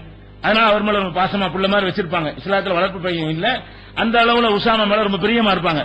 உசாமாவையும் கூப்பிட்டு என்ன செய்யறாங்க, என்னப்பா இந்த மாதிரி ஒரு பரப்பிட்டு இருக்காங்க, என்ன முடிவு செய்யலாம், நீங்க எனக்கு ஆலோசனை சொல்லுங்க கேட்கறாங்க. அப்ப அலி ரலியல்லாஹு அன்ஹு என்ன செய்யறாங்க, எந்த பொம்பளை வேற பொம்பளை உங்களுக்கு கிடைக்கலையா, விட்டுட்டு வேற கல்யாணம் பண்ணிட்டு போங்க அப்படின்னு அவர் என்ன செய்யறாரு, அந்த மாதிரி பரவிச்சில ஒரு செய்தி பரவிட்டு இருக்கா இல்லையா அப்படிங்கிற மாதிரி சொல்றாரு. அப்புறம் உசாமா கேட்கும் அவர் என்ன சொல்றாரு, இல்ல அவங்க அப்படியே இல்ல, நான் அறிந்தவரை அவங்களுக்கு நல்லவர்களாக தான் காணுகிறேன் சொல்லி அவர் ஒரு நல்ல அபிப்பிராயம் சொல்றாரு. அது இந்த மாதிரி எல்லாம் ரசூல் ஸல்லல்லாஹு அலைஹி வஸல்லம் மஷூரா கேட்கறாங்க. அப்படின்னா எவ்வளவு பாதிக்கப்பட்டிருக்காங்கன்னு பாருங்க. அதே மாதிரி வந்து பரீரான்னு சொல்லி ஆயிஷா நாயகி ஒரு வேலைக்கார அடிமை பண்ணி இருந்தாங்க. அவங்களுக்கு கூப்பிட்டு கேட்கறாங்க, பரீரா ஆயிஷா பத்தி என்ன நினைக்கிற, அவங்களோட இருந்த வகையில ஏதாவது இந்த மாதிரி பல கெட்ட எண்ணம் உள்ள ஆள உனக்கு தெரியுதா ரசூலுல்லாஹ் கேட்கறாங்க. அந்த மாதிரி கேட்டவன பரீரா என்ன சொல்றாங்க, அதெல்லாம் ஒண்ணும் கிடையாது, நான் பார்த்த வரைக்கும் அவங்கள்ட்ட இந்த மாதிரியான தப்புன்றதுக்கு எந்த சான்ஸும் இல்ல, அவங்க அவ்வளவு ஒழுக்கமா சுத்தமா இருப்பாங்க, இந்த மாதிரி நினைக்கிறதுக்கு அடிப்படையே கிடையாது. அதிகபட்சம் அவங்க மேல நான் பார்த்த ஒரே குறை என்னன்னு கேட்டா, அவங்க வந்து தூங்கிடுவாங்க, மாவு குழைச்சி வச்சு தூங்கிடுவாங்க, ஆடு மாட்டுக்கு மாவை சாப்பிட்டு போயிடும். இந்த மாதிரியான ஒரு வெகுளித்தனத்தை தான் இது நான் பார்த்ததில் ஆயிஷா நாயகிட்ட இந்த ஒரு பிழையைத்தான் பார்த்திருக்கிறேனே தவிர வேற மாதிரியான இந்த காம எண்ணம் கொண்டவர் அந்த மாதிரி நான் பார்த்ததே இல்லைன்னு சொல்லி அந்த பரீராவும் சொல்லிடுறாங்க. அதுக்கப்புறம் என்ன செய்யறாங்கன்னு கேட்டா, ரசூல் ஸல்லல்லாஹு அலைஹி வஸல்லம் அப்பவும் என்ன செய்யல, எவ்வளவு பாதிப்புன்னு பாருங்க. இந்த வதந்தி பரவுது, மனைவியின் மீது தவறு சொல்ல 4 பேர் சொல்ல நம்ம சும்மா தான் இருந்திருப்பாங்க, கிளப்பி விடுவாங்க, சும்மா இருக்கிற ஆளுக்கு என்ன செய்வாங்க, அப்படி தூண்டி விட என்னவாக இருந்தாலும் இருக்குமோ, அந்த ஆட்டக்கலையாக்கின மாதிரி தான், இருந்தாலும் இருக்குமோ இப்படியே ஃபீலிங் வந்துட்டு ரசூலுல்லாஹ்க்கு எந்த அளவுக்கு ஆயிடுச்சுன்னு சொன்னா, ஆயிஷா நாயிட்ட ஒரு நாள் வர்றாங்க. ஆயிஷாவே இந்த மாதிரி பல மாதிரி பேசிக்கிறாங்க, பலகனி அன்னைக்கு கதா இன்னென்ன மாதிரியான பேச்சுக்கள் எல்லாம் நடந்து கொண்டிருக்கிறது. என்ன பேச்சுலாம் சொல்லல, இன்னென்ன மாதிரி தான் விளங்கிக்கிறாங்கிறதுனால இன்னென்ன மாதிரி எல்லாம் பேசிக் கொண்டிருக்கிறார்கள். நீ ஒரு பாவமும் செய்யாத ஆளா இருந்தால் அல்லாஹ் உன்னுடைய தூய்மையை அவன் வெளிப்படுத்துவான். உன் மேல தப்பு இல்லைன்னா அல்லாஹ் செய்வான். நீ பாவம் செய்திருந்தால் என்ன செய்ய, ஃபஸ்தக்ஃபிரில்லாஹ் வ தூபி இலைஹி, அல்லாஹ்ட்ட நீ பாவம் மன்னிப்பு தேடிக்க, அல்லாஹ்ட்ட அழுது கேளு. உன் மேல தப்பு இருந்துச்சுன்னு சொன்னா மன்னிப்பு கேட்டுக்க. நீ தப்பு செய்யாம இவங்க பரப்புனாங்கன்னு சொன்னா அப்ப அது அல்லாஹ் உன்னை தூய்மையாக்கிடுவான், அல்லாஹ் வகி இருக்குவான்னு சொல்றாங்க. வகி வரவே இல்லை, அல்லாஹ் வேணும்னு சொல்றான். அல்லாஹ் இந்த மாதிரி ஊர் புறம் பரவி ஒரு பிரச்சனையாகி ரசூலுல்லாஹ்வுக்கு பாதிச்சு மன ரீதியாக வெளியில தலகாட்ட முடியாம ஆகி சொந்தக்காரங்கள்ட்ட கேட்டு அவங்கள்ட்ட கேட்டு ஆயிஷா நாய் இவ்வளவு நடக்கிறது. ஒரு செகண்ட்ல அல்லாஹ் ஒரு வகி அறிவிச்சு விடலாம், பெரிய விஷயம் கிடையாது. எதுக்காக இது அல்லாஹ் பண்றான்? முகமது ஸல்லல்லாஹு அலைஹி வஸல்லம் அவர்கள் மனித சக்திக்கு அப்பாற்பட்ட சக்தி பெற்றவர்களா இருக்கவில்லை. அவங்க மனைவி கற்பொழுக்கம் உள்ளவர்களா இல்லையா என்பதை அவங்க அறிந்திருக்கவில்லை. இப்படி வதந்தி வந்த உடனே கிடையாதுன்னு சொல்லலாமா இல்லையா? மறைவான ஞானம் இருந்தால் ஆயிஷா நாயிட்டு எந்த தப்பும் கிடையாது, எந்த தப்பும் இல்லை என்கிற ஞானம் ரசூலுல்லாஹ்வுக்கு இருந்தா லட்சம் பேர் சொன்னாலும் நினைஞ்சிருப்பாங்க. அதெல்லாம் கிடையாது, எனக்கு தெரியும் அப்படி சொல்லணுமா இல்லையா? அப்படி சொல்லல. அப்படின்னா என்ன அர்த்தம்? என்ன நடந்துச்சுன்னு தெரியல, நாலேஜ் அற்றவர்களா இருக்கிறாங்க. அப்ப இப்படி சொல்லும்போது சரி மாதிரி தெரியும், அப்படி சொன்னா அது சரி மாதிரி தெரியும், மர எப்படி சொல்லுவோம் அது ரைட் மாதிரி தெரியும், மர மாற்றி ஒருத்தர் இது சரி மாதிரி தெரியும். இப்படி நமக்கு இருக்கிற மாதிரி தான் அவங்க நிலைமை இருந்தது. இதெல்லாம் புகாரியில 2661 ஹதீஸ்ல நீங்கள் படிக்கலாம். இதுக்கு பிறகு அல்லாஹ் என்ன செய்யறான்? கொஞ்ச நாள் அப்படி பரவுகிறது. பரவுன பிறகு இறைவன் வகி வருது. லவ்லா இது சமயத்துமூஹு, இந்த மாதிரி ஒரு செய்தியை நீங்கள் கேள்விப்பட்ட பொழுது லன்னல் மூமினூன வல் மூமினாத்து பி அன்ஃபுஸிஹிம் கைரா, நீங்க ஒரு நல்லெண்ணம் வைத்திருக்க கூடாதா? யகூலுன ஹாதா இஃப்குன் முபீன், இது அப்பட்டமான ஒரு பழி அவதூறு என்று நீங்கள் சொல்லியிருக்க வேண்டாமா? எவனோ ஒருத்தன் இப்படி சொல்றான் என்பதற்காக வேண்டி அதை ஊரெல்லாம் கொண்டு திரிஞ்சிருக்கிறீங்களே என்று அல்லாஹ் கடுமையா சூரத்து நூர்ல 24வது அத்தியாயத்தை எடுத்துக்கிட்டீங்கன்னா இதை கண்டிக்கிற வசனங்கள் தான் ஜாஸ்தி. இந்த சம்பவத்தை கண்டித்து இப்படி எல்லாம் நீங்க சொல்லி இருக்க கூடாது. இனிமேல் எவனாவது பெண்கள் சம்பந்தமா எதையாவது இதுக்கு தான் அந்த வசன சட்டமே வருது. பெண்கள் சம்பந்தமா அப்படி எப்படி எவனாவது சொல்வதா இருந்தால் 4 சாட்சியை கொண்டு வரணும். 4 சாட்சி இல்லாம இது மாதிரி அவதூறு சொல்வார்களே ஆனால் அவங்களுக்கு 80 கசையடி அடியுங்கள். இல்லம் தாத்தூபி சுகதாயி, இந்த சாட்சிகளை கொண்டு வரவில்லை என்றால் உலாய்கஹுமுல் காதிபன், அவர்கள் தான் பொய்யர்கள் என்றெல்லாம் கடுமையான சட்டங்களை இறக்கின பிறகு அப்பதான் என்ன செய்யுது? அல்லாஹ் சொல்லிட்டான் கரெக்ட் தான் என்று ரசூலுல்லாஹ்வுக்கு நம்பிக்கை வருது, சமுதாயத்தில் நம்பிக்கை வருது. யாரெல்லாம் அவதூறு பரப்பினார்கள் அவங்க எல்லாம் கசையடி கொடுக்கப்பட்டார்கள். அதுல சில சகாபாக்களும் இருந்தார்கள். அந்த மாதிரியான முறையில் என்ன செஞ்சாங்க.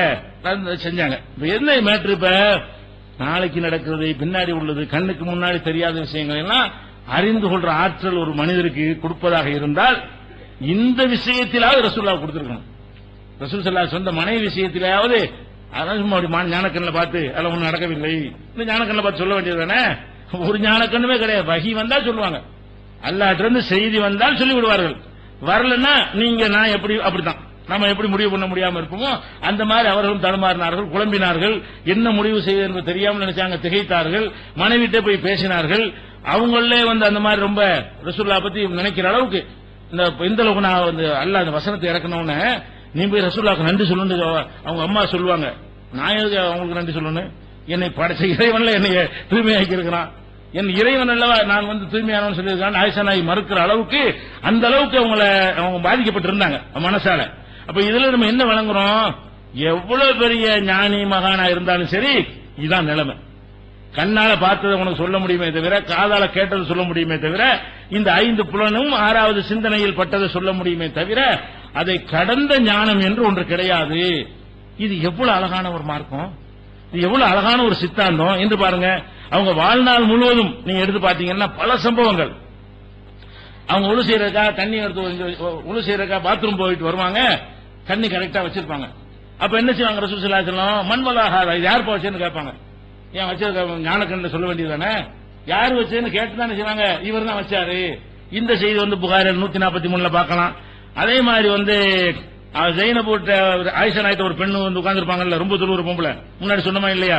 ஒரு உட்கார்ந்து யார் இந்த பொம்பளைன்னு கேட்பாங்க. ஆயிஷா நாய் சொன்ன பிறகு ஓ அந்த பொம்பளையான்னு விளங்கிக்கிடுவாங்க. அப்ப வந்த உடனே ஓ நீங்க தான் இன்னாரோ அப்படின்னு கேட்டிருக்கணுமா இல்லையா? அப்படி ரசூல்லா கேட்கல. புகாரி 43 பார்க்கலாம். ஒரு கூட்டத்தார் ரசூல்லா பார்க்க வர்றாங்க. வந்தவன மணில் கோம் நீங்க எல்லாம் யாருப்பான்னு கேட்கறாங்க.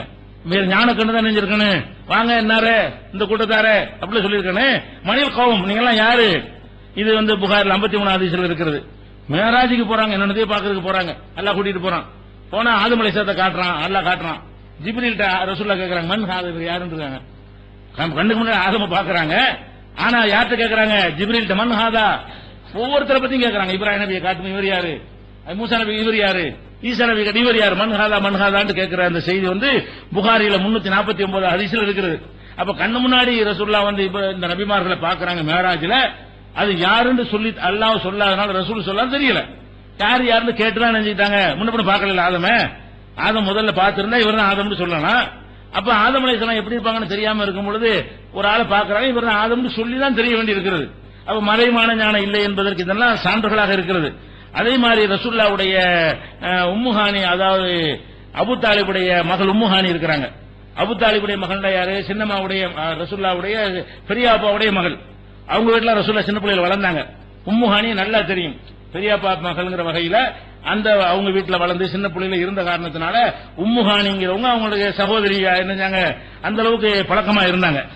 ஹிஜ்ரத்லாம் பண்ணி மக்கா வெற்றிக்கலாம் பிறகு மக்காவுக்கு வரும்போது என்ன செய்யறாங்க? ரசூலுல்லாஹ் குளிச்சிட்டு இருக்காங்க வீட்டுல மக்கா வெற்றிக்கு பிறகு. அப்ப உம்முஹானி பாக்குறது அஸ்ஸலாமு அலைக்கும்ங்கறாங்க. அப்ப ரசூலுல்லாஹ் என்ன செய்றாங்க? மன்ஹாது யார் அதுன்னு கேக்குறாங்க. குரல் வந்த பிறகு கூட நீண்ட நாள் பிரிஞ்சிட்டாங்க இல்லையா? 10 வருஷம் ஆச்சு. 10 வருஷம் இப்படி வர்றாங்களா? உம்முஹானியுடைய குரலை வச்சு வந்தது. உம்முஹானி குரலை வச்சு கூட ஏற்கனவே அறிமுகமான ஆளா இருந்து கூட யாருந்து விளங்காம மன்ஹாதி நான் தான் உம்முஹானி அப்படியே வாமான்னு சொல்லி கூப்பிடுறாங்க. அப்ப அந்த மாதிரியான இந்த செய்தி புகாரில 357வது ஹதீஸ்ல பாக்குறோம். ஒரு ஜனாசாவுக்கு போறாங்க, ஒரு பொம்பளை ஒப்பரை வச்சுக்கிட்டு இருக்குது. மன்ஹாதி இவ யாரு? ஒப்பரை வச்சு இந்த பொம்பளை யாருன்னு கேக்குறாங்க. மறைவானது தான் செய்யணும். என்னமா ஆயிஷா நீ அப்படி கேட்டுக்கணுமா இல்லையா? அப்ப யாருன்னு கேட்டுதான் செய்யறாங்க. இன்னாருடைய மனைவி அவங்க ஒப்பரை வைக்கிறாங்க சொல்றத காட்சி பாக்குறோம். இது புகார்ல 1293 ஹதீஸ்ல பார்க்கலாம். அதே மாதிரி அப்துல் ரஹ்மான் இப்னு அவுஃப் கல்யாணம் பண்ணன்னு சொல்லுவார்ல ரசூலுல்லாஹ்ட்ட அப்ப என்ன செய்வாங்க? ரசூலுல்லாஹ் யாரை கல்யாணம் பண்ணு கேட்பாங்க. கல்யாணம் பண்ணன்னு சொன்னோன்னு என்ன செஞ்சிருக்கானே தெரியுமா? இந்த பொண்ணதான் கல்யாணம் பண்ண அது கேட்டுக்கணுமா இல்லையா? யார கல்யாணம் பண்ண, இன்னார பண்ணன, எவ்வளவு மகர் கொடுத்து அதையும் கேட்கறாங்க. ஏன் மகர் இவ்வளவு கொடுத்தியா, இவர் கல்யாணம் பண்ணியான்னு கேட்டுக்கணும்ல. அப்ப கேட்டு அறிந்து கொள்ளக்கூடிய வகையில் தான் அவ்வளவு பெரிய ஆன்மீக உயர்ந்த நிலையில் இருக்கிற ரசூலுல்லாஹ் இருந்தார்கள். இது புகார்ல 2048வது ஹதீஸ்ல இருக்கிறது. அதே மாதிரி ஒரு வயல்வெளி செழிப்பாக இருக்கிற தோட்டத்தை பாக்குறாங்க. உடனே இது யாருக்குரியன்னு கேட்கறாங்க. இன்னாருக்குரியன்னு சொன்னோம்னா தெரிஞ்சு கொள்றாங்க. இது மாதிரி நிறைய சம்பவங்கள் இருக்கிறது. தொழுகையில ஒரு நாள் ஓதி கொண்டிருக்கிறார்கள். பின்னாடி ஒருத்தர் ஓதுறாரு, டிஸ்டர்ப் ஆகுது. சலாம் கொடுத்து முடிச்சு என்ன செய்யறாங்க? ஐயக்கும் கரா கல்வி யாருப்பா பின்னாடி ஓதுனது? அவங்க தொழுகையில் நிக்கிறாங்க, பின்னாடி சத்தம் கேட்குது. ஒரு ஆள் ஓதுறாருன்னு தெரியுது, ஆள் யாருன்னு தெரியல. சலாம் கொடுத்து முடிச்சு என்ன செய்யறாங்க? ஐயக்கும் கரா கல்வி, எனக்கு பின்னாடி ஓதுன ஆள் யாரு? முஸ்லீம்ல 913 ஹதீஸ்ல இருக்கிறது.